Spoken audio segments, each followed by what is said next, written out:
हो मंगल भवन मंगलहारी दरबहु सुदशरथ अजर बिहारी। सिया राम जय जय राम। तो जी हाँ साथियों, रामायण महाकाव्य में हनुमान जी की क्या भूमिका रही है वो मैं आपको बताता हूँ। रामायण महाकाव्य में हनुमान जी ने सीता की खोज, महारानी सीता की खोज कैसे की थी।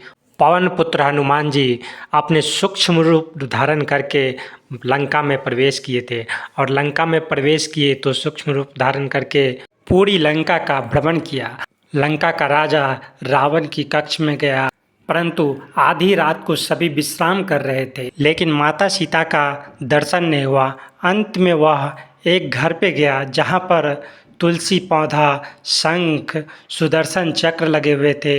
वहाँ पर गए, वहाँ पर महाराज विभीषण राम राम करते हुए, जय श्री राम करते हुए उठे और देखा कि एक दरवाजे के बाहर पंडित वो भी जय श्री राम का नारा लगा रहे थे। और उसी समय महाराज विभीषण का और हनुमान जी का दोनों की भेंट होती है।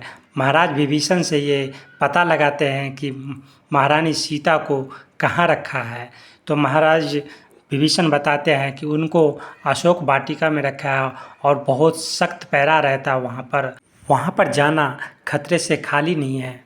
तो हनुमान जी अपना सूक्ष्म रूप धारण करके अशोक वाटिका में गए।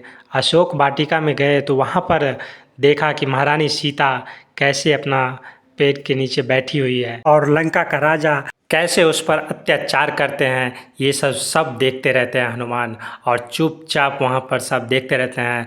जब रावण और उसके सभी साथी चले जाते हैं तब हनुमान जी कहते हैं, राम कहानी सुनो रे राम कहानी, राम कहानी सुनो रे राम कहानी, कहते सुनत आबे। और इस तरह से जब माता सीता सुनती है तो उसको जल्दी से प्रकट होने के लिए बोलती है, कौन है यहाँ पर, जल्दी से प्रकट हो, मेरे सामने आओ। तब हनुमान जी वृक्ष से नीचे उतरते हैं और सभी कहानी बताते हैं कि मैं राम भक्त हनुमान हूँ। फिर भी माता सीता को यह विश्वास नहीं होता है कि लंका में कोई राम भक्त यहाँ पर आए हैं। तभी हनुमान जी वो अंगूठी देते हैं जो माता सीता ने केवट को देने के लिए श्री राम को दिए थे। फिर हनुमान जी एक मायावी रूप अपना प्रकट करते हैं कि देखिए, लंका का राजा रावण से हम लोग युद्ध में कम नहीं है, उनसे निर्बल नहीं है, उससे भी अधिक शक्तिशाली हैं। आपको मैं एक मायावी रूप दिखाता हूँ। ऐसे ऐसे महायोद्धा राम भक्त में बहुत है, आप चिंता ना हो। फिर हनुमान जी कहते हैं, मुझे बहुत भूख लगी है और कुछ फल खाने के लिए जाते हैं। कुछ फल खाते हैं, कुछ वृक्ष उखाड़ते हैं। वहाँ पर जो वाटिका के रखवाले सैनिक होते हैं वो फिर जाग जाते हैं और जागते ही हनुमान जी पर हमला करते हैं। तो हनुमान जी तो शक्तिशाली, महाशक्तिशाली, उसके सामने कौन टिक सकता है।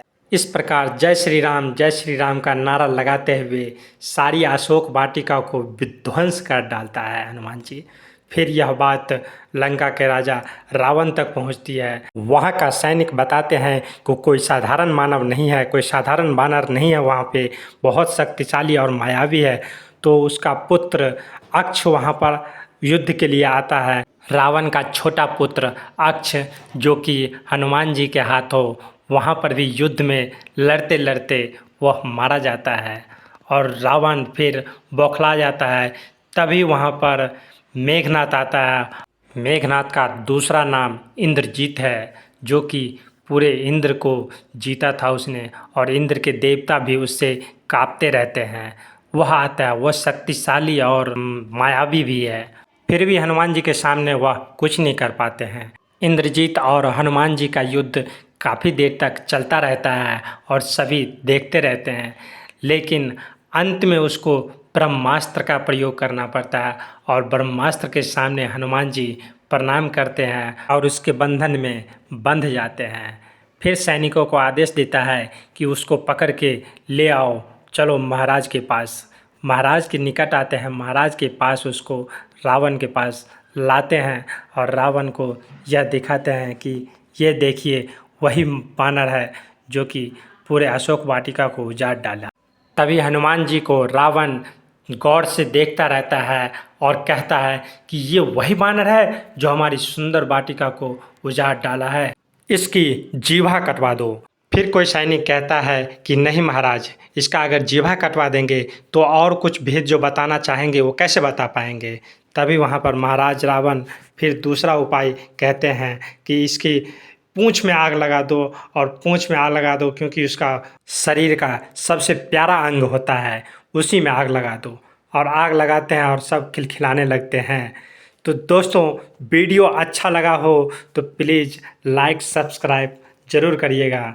और हाँ, धन्यवाद। वीडियो देखने के लिए आपका बहुत बहुत धन्यवाद।